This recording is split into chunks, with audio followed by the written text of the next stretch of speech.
Everyone, હું doctor રાજન આજે આપની પાસે નવી નકોર મસ્ત અને કેટલીક ખજૂર વિશેની અજાણી વાતો કે જે તમને ખબર જ નથી એવી બધી નવી રસપ્રદ માહિતી લઈને આવી ગયો છું। તો સૌપ્રથમ દેશ વિદેશમાં વસતા મારા દર્શક મિત્રોને મારા પ્રણામ।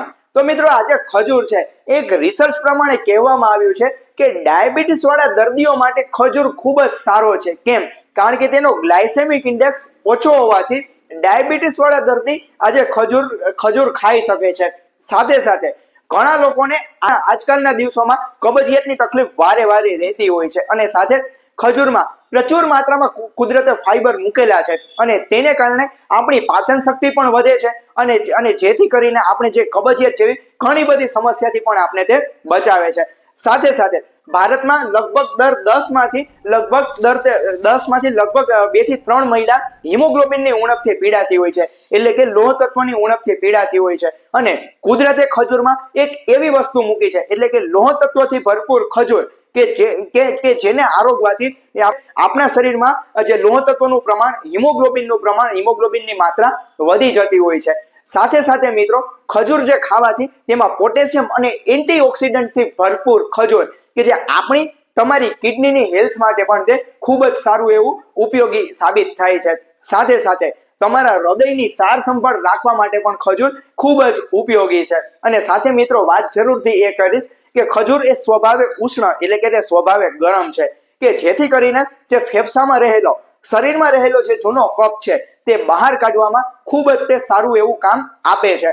સાથે સાથે મિત્રો જે લોકોને વારે અથવા તો થોડું કામ કરીને થાક લાગે, સાથે થોડું કામ કરીને બેચેની લાગે, કોઈ પણ કામ કરવામાં મન ના લાગે, સાથે પૂરતો આરામ કર્યા પછી પણ આળસ આવે, એવા લોકો માટે ખજૂર એક કુદરતી વરદાન છે। કેમ? કારણ કે તેમાં રહેલા જે મેગ્નેશિયમ, પોટેશિયમ અને ફાઈબર કે જેને કારણે આખો દિવસ દરમિયાન તેને એનર્જેટિક ફીલ થાય છે અને સાથે તેને આખો દિવસ દરમિયાન તેને ઉર્જાવાન બનાવે છે।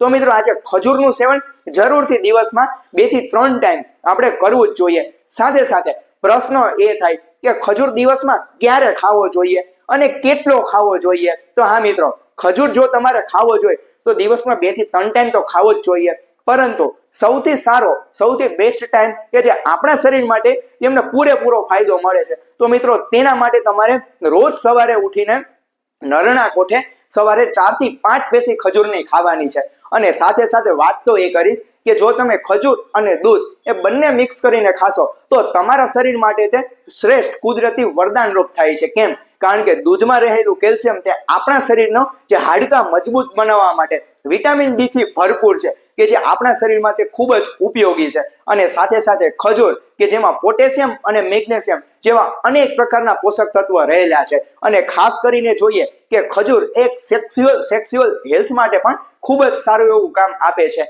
અને ખાસ કરીને આજકાલ ઘણા બધા પુરુષોમાં સ્પર્મની ક્વોલિટી અને સાથે સાથે સ્પર્મની સંખ્યા પણ ઓછી થતી જતી હોય છે, શુક્રાણુની સંખ્યા ઓછી થતી હોય છે।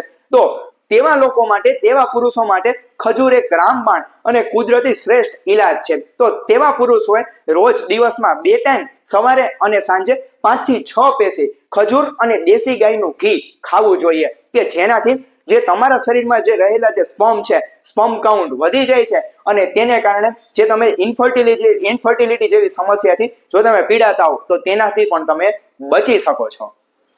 એન્ટીઓક્સિડન્ટથી ભરપૂર જો ખજૂર તમે ખાશો તો જરૂરથી તમારી ચામડીની જે સ્વાસ્થ્ય છે તે ખૂબ જ લાંબા સમય માટે ખૂબ જ સારું રહેતું હોય છે। સાથે સાથે મિત્રો તેમાં રહેલા વિટામિન અને મિનરલ અનેક સારા પોષક તત્વોને કારણે જે તમારી જે લાંબા સમય સુધી જે તમારી ચામડીનો ગ્લો છે તે તેવો ને તેવો રહે છે અને તમને લાંબા સમય સુધી તે તમારી યુવાની ટકાવી રાખવા માટે ખૂબ જ સારું એવું સહાયક થાય છે।